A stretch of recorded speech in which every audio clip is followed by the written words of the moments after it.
Alright guys, what this here is, this is a motion for pre-service early discovery subpoena under Federal Rule Procedure 45 for John Doe dependent identification, okay? You file your complaint with police officer John Doe anywhere in there.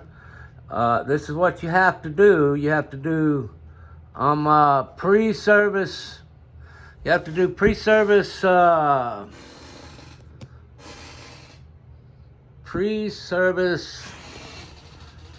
damn it,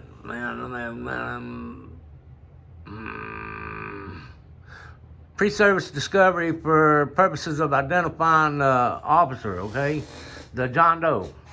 In order to do that, first you have to issue these subpoenas. Well, this is for discovery period under any of the rules, actually.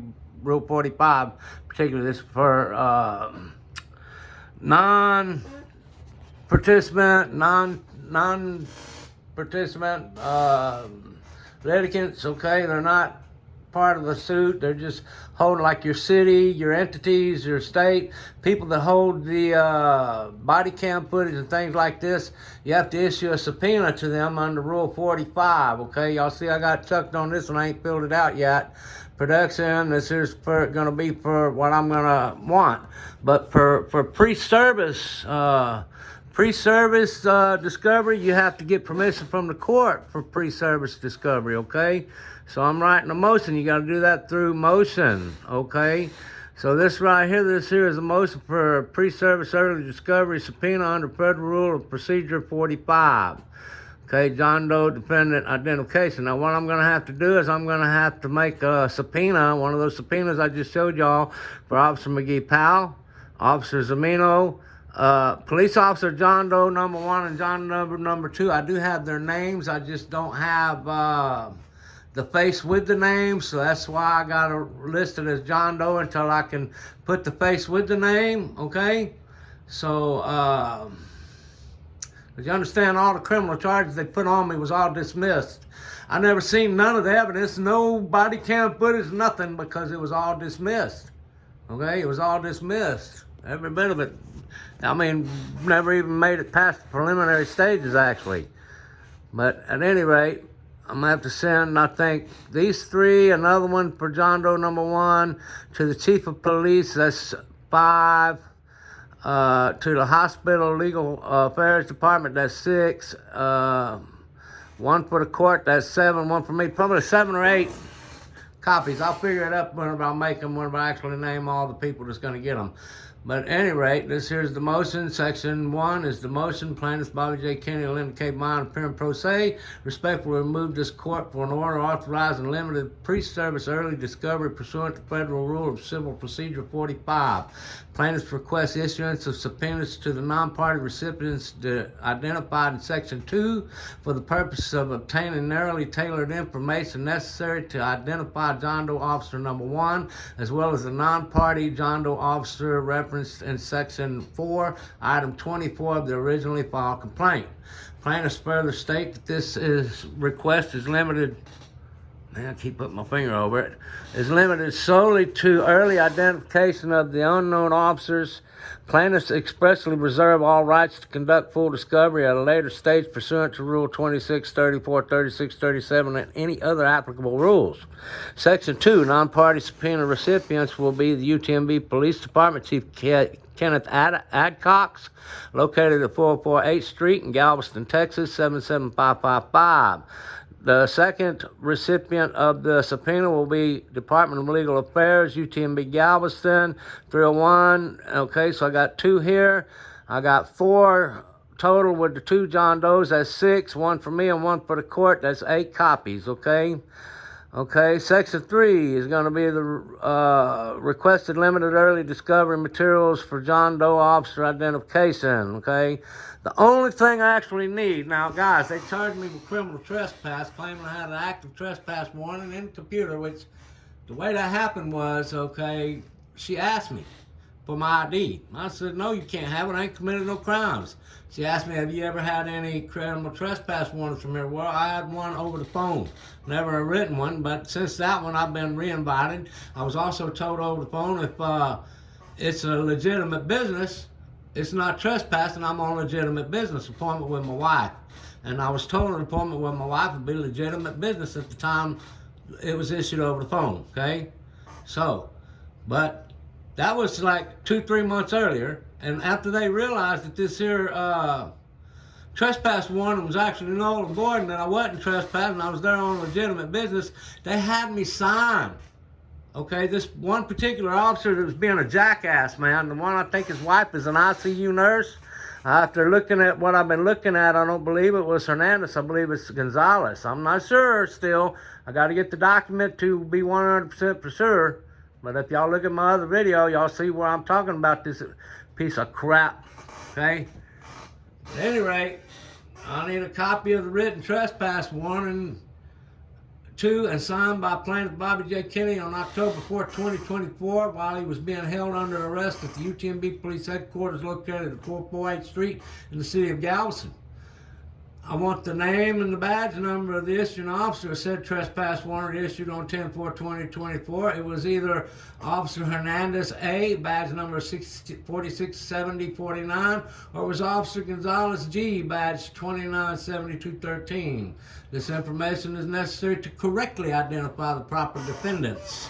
Section 4 is my summary. Plaintiffs respectfully request limited pre-service discovery to identify the correct John Doe officers involved in the events described in the complaint. Plaintiffs have obtained partial information through a FOIA request but are unable to match the correct names to the correct individuals without the requested documents. The requested discovery will allow plaintiffs to promptly file an amended complaint naming the proper defendants, okay? The amended complaint, now let's explain that to y'all a little bit on the amended complaints. The first amendment complaint, as long as I do it pre-service within the first 21 days, I don't have to really ask the court's permission. It's just to correct the John Doe and rename them, okay? But I have to send it to all of them. But after them 21 days to amend my original complaint, what I actually wrote, okay, which this is the original complaint that I wrote, but I've changed now and took this out right here. And this here is listed as John Doe, and I took a supervisor out. I took some of the wording out because in order to make sure it may not have been Hernandez. Those two right there, I may have had them, mixed up, the faces on the two. So in order to make sure, see right here, I took this out. Here in Officer Hernandez, Defendant Police Supervisor Hernandez, I took that out. This is now Defendant Police Officer John Doe number 1. I have the actual corrected copies that I done printed out. I just didn't save them to the computer because I'm going to take those and I'm going to make copies of them in order to file them. I have to, I think 5 copies to originally file it. And then I'm going to, this is going to be my first amended complaint within the first 21 days, naming the correct. But this here is probably going to change, you understand? I'm going to put the correct defendant in there if this changes, which I'm thinking this here is actually Gomez. I got this off of, their names off of FOIA request. I showed that on one of my videos. At any rate, guys, I don't want to ramble on too long, okay? This here's the original complaint, and after I file this, okay, after we get service, let me see up here. After service, and we're, motion for leave for First Amendment complaint, and the First Amendment complaint that I'm going to file when I request motion for leave, okay? Now, the motion for leave here,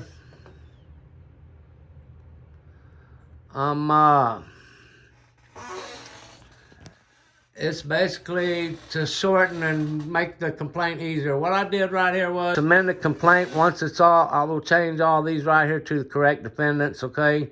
I will change it all, but this here will be an amended complaint, making it more easier, see? Not futile person amended complaint states plausible cause 42 U.S.C. alleges violations clearly established Fourth Amendment rights, pleads sufficient facts to overcome qualified immunity at the pleading stage. Fifth Circuit routinely arguments, okay. But, okay, it's written to where, I mean, it just makes it more simple. It's what I got written in the original complaint, but they got like more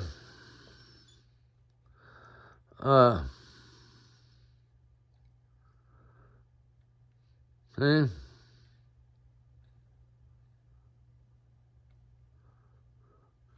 It might actually change to the Second Amendment complaint because I'm going to do one within the first 21 days. But I've actually been reading a lot of letters, man. Hey, I've actually been reading a lot of letters. Let me just put this down here like this. That down there, that down there. Okay, or a lot of books, I mean. I've been reading a lot of books. This is the third book. This second time through it right here, okay? This second time through it because I want to obtain the weapons of war that I need. But at any rate, guys, see, Federal Rules of Procedure, I've been studying those all up. This was kind of hard to find, okay, but I found it. So, this is what I got to use for, this here's the subpoena under Rule 45. Under Rule 45 for the Federal Rules of Civil Procedure, getting evidence from non-party litigants, non-defendant litigants, or non-defendant people. I don't know what you want to call them. But these here, they're not listed in the complaint. They're people that hold the evidence, like your entities, like I said, your hospital, your police departments, your states, whatever it is, okay? But at any rate, guys, I just wanted y'all to see what I got going on here. I'm actually working on, okay, first my complaint. I'll show y'all over here. I'll show y'all the complaint. Okay, where I've got the one printed out that's corrected with the John Doe and whatnot on it. Okay. The John Doe. And if I show you on section 24, y'all see how I got it worded differently there. But where I got the officers' names, guys, this here's what I got the officers' names off of. Okay, y'all can see it's heavily redacted. Okay. Right there's the officer's name. Now, the two right there, McGee Powell. Oh, I know her very well. I know exactly who McGee Powell is. Oh, absolutely. There's another one. Let's see. Where's she at? Her name is Officer Zermino. Officer Zermino. Right here. Here we go. Right here. Here's where I got the names. Gonzalez G. Zermino AA. I know who Zermino AA is. She's the one I gave a hug to, okay, because I met her in the PACU unit. Again, where they called the cops on me lying, saying I was up there recording everybody, when they was actually up there violating, conspiring with the nurses on the surgical floor, with the PACU unit, conspiring with those nurses to violate my wife and my rights, and that there is on her body cam footage where they actually admitted it. That's right, we nurses, we stick together, okay? Yeah, that's on her body cam footage. But I went off that day. I told Officer Zamino I was wrong. I said, you know, U.S. Title 18, USC 18, Section 242 and 243, I was wrong. I was pissed off. I meant to say 241 and 242. But she knew what I was saying. She says, sir, calm down. I'm going to take you to your wife. They're already moving her, but they had already violated our rights for over 2 hours, okay? And my wife refused to stay in the hospital over that. There's a video on that too, okay? Officer Zermino, y'all will see. But after I went back to my wife's room, I gave her a hug in my wife's room. And then whenever they arrested me that day, whenever they called, because I asked the question, why would you call me in here 2 hours early? To make me sit here and wait 2 hours while you take those in that came in an hour after me in before me. Why would you do that? Why? They had no answer. So their answer to me was, sir, you lower your voice, we're going to call the police on you. I said, man, call the cops. Are you stupid or what? I ain't committed no crime. And at that time, a patient care advocate came out, was standing out there in that hallway behind that receptionist or whatever, and she hurried up and opened the door. She said, you two come here with me, and took us into her private office where we sat having a conversation. When these cops showed up, the door flung open. We're ready for them now. For my wife to step out and get on the scale, and for me to be greeted by Officer Zamino and Officer McGee Powell. Now, again, Officer Zamino, I know exactly who she is because I had hugged her that day. I got her on video. And I said, oh, you again, let me give you a hug. I gave her a hug. At what time? That McGee Powell says, well, I was called here for a disturbance. So I'm not going to get into it again. There's another video where y'all can listen to that. This video is long enough. And with this, guys, I am out. Have a great day.